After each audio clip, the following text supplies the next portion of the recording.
नमस्कार। मैं VVS यादव। आज हम समाजवाद की बात करेंगे।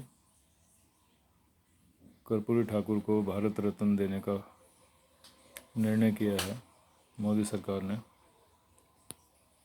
मैं ये समझता हूँ कि 2024 का जो इलेक्शन है वो कई दिशाएं तय करेगा देश की। मोदी सरकार द्वारा जो भी काम कराए हैं उनमें सबसे बड़ा काम राम मंदिर के निर्माण का है।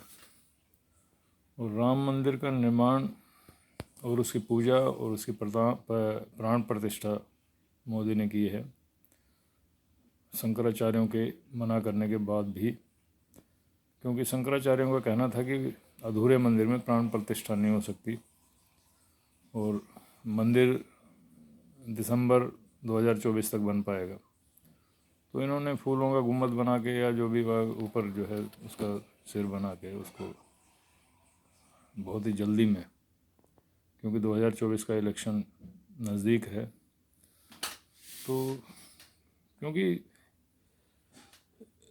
बीजेपी के पास कहने को कुछ नहीं है कामों के मामले में, क्योंकि रोज़गार की बात जो हुई थी और महंगाई को रोकने की बात हुई थी, समाजवादियों की सरकारों में ये सब चीज़ें हुई थी। दाम रोको और भ्रष्टाचार रोको, वो सब चीज़ें राम मनोहर लोहिया के टाइम की बातें हैं। उसके बाद ये सब चीज़ें जो उनके चेले आए, मुलायम सिंह यादव और ये और लोग, उन्होंने परिवार को आगे बढ़ाया। कांग्रेस सत्ता पे काबिज रही, इंदिरा गांधी का कार्यकाल भी आया, फिर राजीव गांधी का भी आया। भारत रत्न और पद्म श्री और पद्म विभूषण ऐसे बांटे गए जैसे कि ये एक गिफ्ट हो। लोगों का व्यक्तित्व देख के ये सब चीज़ें प्रदान की जाती हैं, लेकिन भारत रत्न तो ऐसे लोगों को भी दे दिया गया जो उसके लायक नहीं थे। अब प्रणब मुखर्जी को भारत रत्न देने का क्या मतलब था, मेरे समझ नहीं आता। आज तक भगत सिंह को भारत रत्न नहीं दिया इन्होंने, ना ही सुभाष चंद्र बोस को भारत रत्न दिया, और कितने ही लोग ऐसे हैं जो इसके लायक हैं जिनको दिया नहीं गया। सरकारें आती रही जाती रही, लेकिन ये सब चीज़ें होती रही कि भाई अपने हिसाब से सरकारें चलाएंगे। अब RSS की सरकार, बीजेपी की सरकार आना एक अचंभे की बात थी, और मोदी का आना और बीजेपी का नफरत फैलाकर देश की जनता के दिलों पे कब्जा करना, हिंदू शब्द को आगे पहुंचा के हिंदू से रिलेटेड जितनी भी चीज़ें हैं इस धर्मनिरपेक्ष भारत में, धर्मनिरपेक्षता को छिन्न भिन्न कर दिया गया। और लोगों की मानसिकता कहिए क्या कहिए, ये सब हुआ। लेकिन साथ साथ समाजवाद की बयार भी बहती रही। बिहार में दो शक्तियाँ, लालू यादव और नीतीश कुमार, समाजवाद की धुरी को पकड़े रहे। नीतीश कुमार बहुत ही ईमानदार पॉलिटिशियन हैं, और लेकिन उनका झुकाव कभी बीजेपी की तरफ, कभी इधर कभी उधर होता रहा है। तो उससे लालू यादव की पार्टी, जो कि समाजवाद और आपका सेकुलरिज्म का बीड़ा उठाए चलती रही, उसको सहयोग नहीं मिल पाया, क्योंकि अति पिछड़ी जातियों का बीजेपी की तरफ झुक जाना, नीतीश कुमार द्वारा उनको अपने साथ रखना, ये सारी चीज़ें लालू यादव की सत्ता को, भ्रष्टाचार के कारण भी लालू यादव को सत्ता गंवानी पड़ी। और यही बात उत्तर प्रदेश जैसे बड़े राज्य में भी हुई। वहाँ एक तरफ तो मुलायम सिंह यादव और दूसरी तरफ मायावती की पार्टी। मायावती एक ऐसी पॉलिटिशियन है जिन्होंने काम तो किया, कांशीराम ने ईमानदारी से काम किया, जिस तरह से आपका सत्ता आई, बीजेपी का साथ लेकर मायावती सीएम बनी, तो पैसे की इन्वॉल्वमेंट होती चली गई। मायावती ने बहुत पैसा कमाया, पार्टी अपनी जो है पैसे के लिए इन्होंने बीजेपी के पास गिरवी रख दी। और बीजेपी ने ये डर हमेशा लालू को, मुलायम को, मायावती को दिखाया, क्योंकि भ्रष्टाचार एक ऐसी चीज़ है, उसके लिए बीजेपी की पकड़ में वो चीज़ आ गई कि भाई हम तो कुछ भी करेंगे, भ्रष्टाचार करेंगे, क्योंकि सेंटर में हम लोग आ गए हैं, तो ये राज्यों में जितने भी लोग हैं इनको सीबीआई और ईडी से डराते रहो, क्योंकि भ्रष्ट तो सारे ही। नीतीश कुमार पकड़ में नहीं आए, क्योंकि नीतीश कुमार ऑनेस्ट आदमी है, और बिहार की राजनीति में कर्पूरी ठाकुर का स्थान भी बहुत महत्वपूर्ण है। कर्पूरी ठाकुर शायद 69 में सीएम बने थे एक बार, फिर दोबारा मेरे ख्याल 77 में बने हैं। उन्होंने पिछड़ों का आरक्षण किया, इवन अपर कास्ट के भी 3% आरक्षण को उन्होंने किया, गरीब जो वर्ग था अपर कास्ट में, और अति पिछड़ों का आरक्षण करा, और आरक्षण की सीमा भी तय लिमिट से ज़्यादा दिया उन्होंने। ये पहला आरक्षण था, एक तो तमिलनाडु में और एक बिहार में कर्पूरी ठाकुर ने। पिछड़ों के एक तरह से वीपी सिंह मसीहा रहे, उन्होंने मंडल आयोग पूरे देश के लिए लागू किया, लेकिन कर्पूरी ठाकुर जैसे लोगों का भी बड़ा योगदान रहा।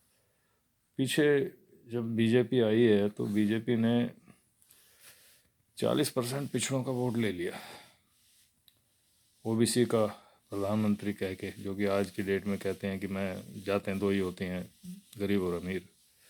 क्योंकि बिहार में नीतीश कुमार ने जनगणना जब करवाई तो इनके सांसें फूल गई बीजेपी की। इन्होंने कहा जनगणना करवाएंगे तो जो हमारा कोर वोट है अपर कास्ट का, वो छिटक जाएगा, क्योंकि वो 10% से भी कम है। बिहार में 63% ओबीसी का की जनगणना में संख्या आई है, उसमें अति पिछड़े भी हैं, और उसमें सबसे ज़्यादा यादवों की संख्या 15% के करीब आई है, और बाकी जो है कोई 2.5% है, कोई 2.25% है भूमिहार, पंडित और जो है राजपूत। और संपत्ति इनके पास 80% है टोटल। भूमिहार के पास ही 40% संपत्ति है, ब्राह्मण के पास 20% संपत्ति है, और जो है आपके ठाकुरों के पास भी 20% के करीब है, और यादव जो है 15-16% हैं, उनके पास संपत्ति 7%, और बाकी जो पिछड़े हैं, अति पिछड़े, उन पर तो कुछ भी नहीं है। एक तरफ तो अपर कास्ट में 80% संपत्ति इनके नाम हो गई, 20% बची हुई बाकियों में डाल लो आप। तो ये हिसाब है बिहार का, पूरे देश का भी ये हिसाब है। दलितों को भी मिला लो उसमें 20% संपत्ति में, पिछड़ों को भी मिला लो, माइनॉरिटी को भी मिला लो, तो ये सारी कहानी है। अब स्थिति ये है कि भाई बीजेपी को सत्ता का स्वाद लग गया है, और ये राम मंदिर का निर्माण और ये सारी चीज़ें करवाई हैं, 370 धारा का जो है इन्होंने किया है, और कभी सर्जिकल स्ट्राइक, कभी पुलवामा का मामला, सारी चीज़ें कर करा के कैसे न कैसे किस तरह से सभी संस्थाओं को अपने काबू में कर लिया बीजेपी ने।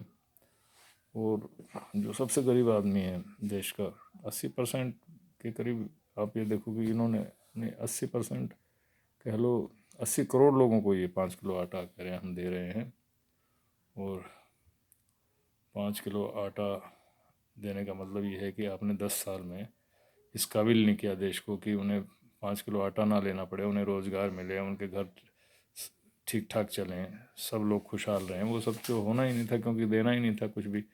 आरएसएस चलाती है बीजेपी को, और आरएसएस और बीजेपी का एजेंडा है रिजर्वेशन ख़त्म करना, और जो है अपर कास्ट के लोगों को सुविधाएं देना। इन्होंने 10% आरक्षण अपर कास्ट का दे दिया, उसमें ब्राह्मण और बनिया और सब आ गए। अब पीछे जब देखा गया तो पता लगा कि जो सेक्रेटरी हैं टॉप लेवल जो होता है आईएएस का, उसमें 90 सेक्रेटरी के करीब, तो 90 से भी ऊपर ब्राह्मण है। और ओबीसी और SC ST के एक दो एक आध हैं कोई, मतलब कब्जा सारा इनका है। जजेस सारे कोर्ट में, हाई कोर्ट में, सुप्रीम कोर्ट में सभी ब्राह्मण हैं या बनिया है, कोई कायस्थ हैं, अपर कास्ट के हैं। तो इनको न्याय कैसे मिलेगा? अंग्रेज़ों ने ये बात की थी कि ब्राह्मणों को जज बनाने से रोक दिया था, क्योंकि वो कहते थे इनमें जो न्याय जो है करने का, इनमें क्वालिटी नहीं है, ये लोग मतलब जो है गलत फैसला करते हैं, तो इसलिए इनको जज बनने से उन्होंने ऑर्डर निकाल दिए थे अंग्रेजी शासन ने कि ब्राह्मण जज नहीं बनेगा।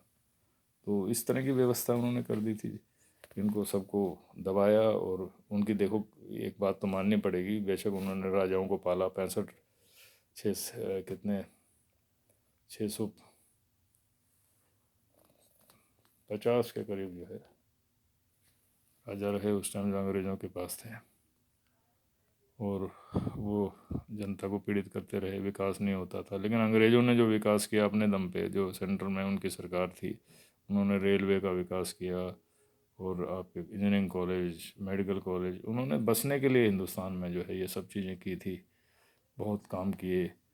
और साथ में उन्होंने व्यवस्थाएं की कि भाई दलित और पिछड़े जो लोग हैं उनको न्याय मिले। तो साइमन कमीशन इसी बात के लिए बनाया गया था। जब साइमन कमीशन के सामने जब ये रिपोर्ट आई, तो इसका विरोध, जब ये कहा गया कि भाई इनको रिजर्वेशन देनी है पिछड़ों को और इनको दलितों को, तो गांधी ने और आपके पटेल ने, इन्होंने सबने विरोध किया साइमन कमीशन का कि पिछड़ों को और अगर उनको हक दोगे। तो गांधी ने ये कहा कि मैं अपने जो है जान दे दूंगा। गांधी ने तो 2 बार कहा कि मैं जान दे दूंगा। एक बार तो जब देश बट गया तो मैं, मेरी लाश पे बटेगा, और दूसरा दलितों को और पिछड़ों को अलग से हक देने का गांधी ने विरोध किया, क्योंकि गांधी बनिया थे और उनकी मेंटलिटी वही थी जो बनिया और पंडित मेंटलिटी होती है। तो जो 85% जो लोग हैं, क्योंकि जनगणना 30-32 में अंग्रेज़ों ने करवाई थी, उसमें पिछड़े 52% निकले थे, और दलित तो थे ही तकरीबन 20% के करीब। तो अंग्रेज़ों ने देखा कि बहुसंख्यक लोग जो हैं वो तो पीड़ित हैं, तो शासन वो कर रहे थे, तो हम शासन करेंगे तो ठीक से करेंगे, न्याय देंगे पूरी जनता को। और न्याय उनके अंग्रेज़ों के टाइम में मिलता था। जो जो 10% से भी कम जो लोग थे, जो मज़े ले रहे थे, मनु का संविधान चला रहे थे, वो सब लोग जो है उनको अंग्रेज़ों ने दबाया। और लेडीज़ का जो, औरतों का जो मामला है, वो अन्याय जो उनके खिलाफ होता था, औरतें पढ़ नहीं पाती थी, जो है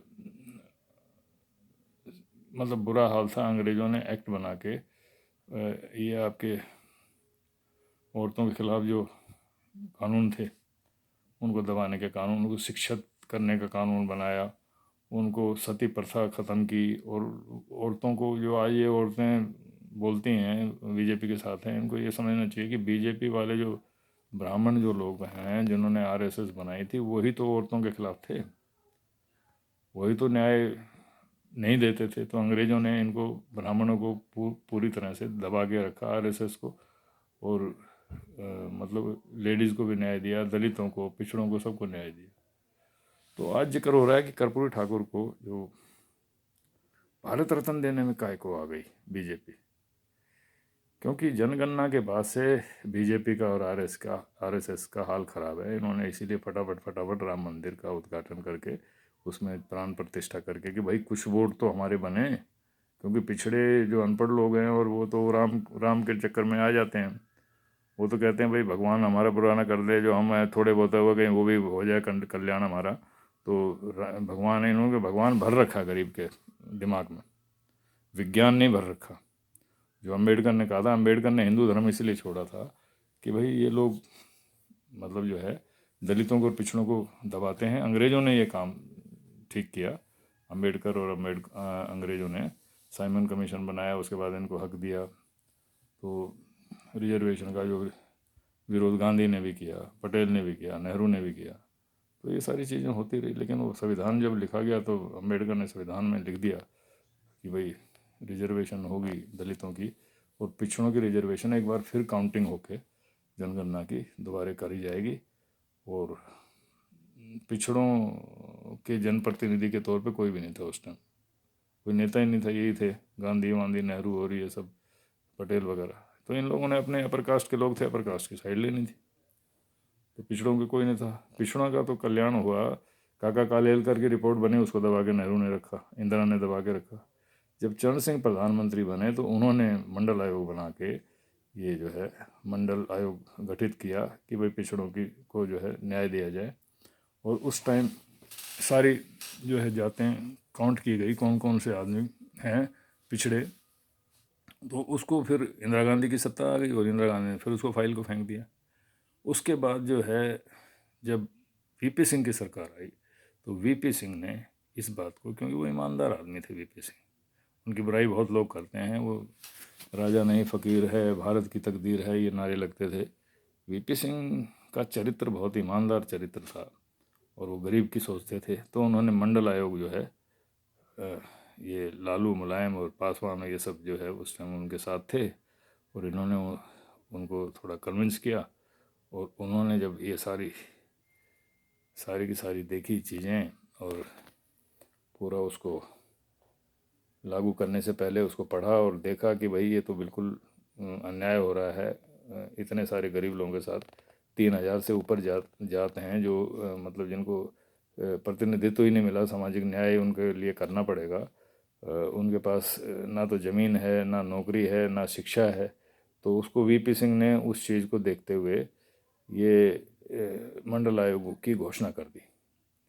और ना तो जनगणना करवाई ना कुछ करे, मंडल आयोग शेर का बच्चा था, उसने मतलब जो है कर दिया आयोग। और ये सब जो है कांग्रेसी और बीजेपी वाले ये परेशान हो गए, क्योंकि ये तो अपर कास्ट की पार्टी है।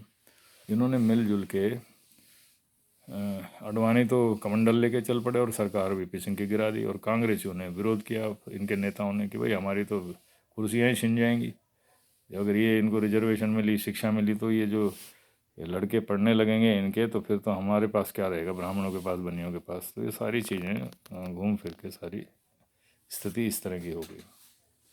अब आज की डेट में जब जनगणना बिहार की हुई है, जब कर्पूरी ठाकुर का ध्यान तो नीतीश कुमार करते रहे हमेशा, और नीतीश कुमार ने मतलब हर बार हर साल चिट्ठी लिखी प्रधानमंत्री को कि भाई कर्पूरी ठाकुर को भारत रत्न दिया जाए, क्योंकि पिछड़ों के महानायक थे वो, लोहिया के चेले थे।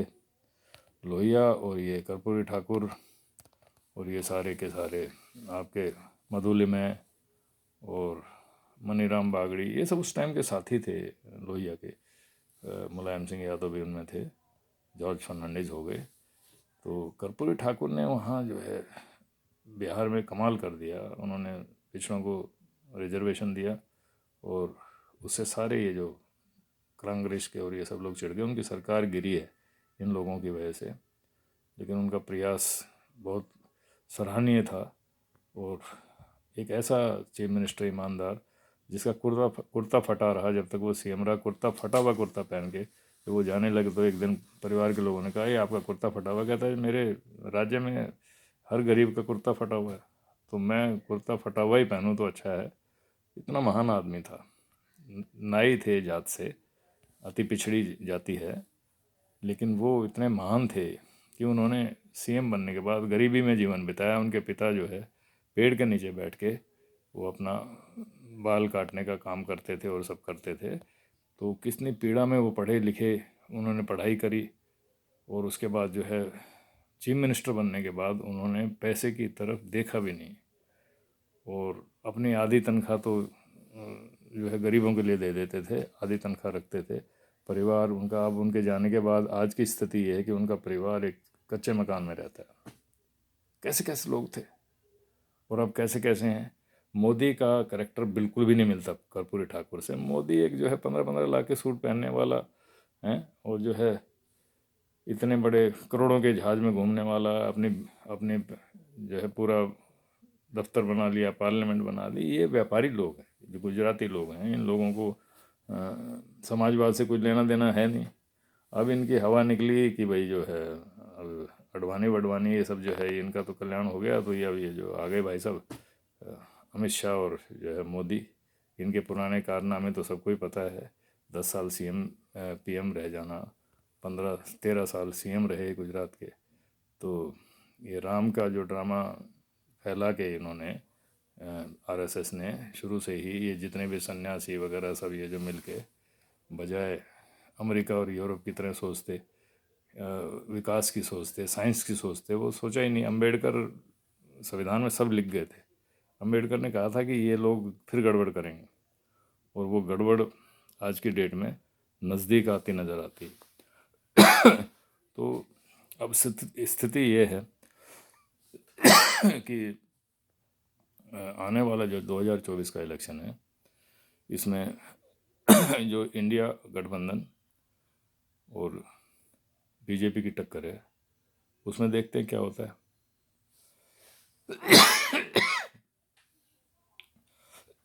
जनगणना भारी पड़ेगी या राम मंदिर भारी पड़ेगा, ये देखने की बात है। जय हिंद, जय भारत।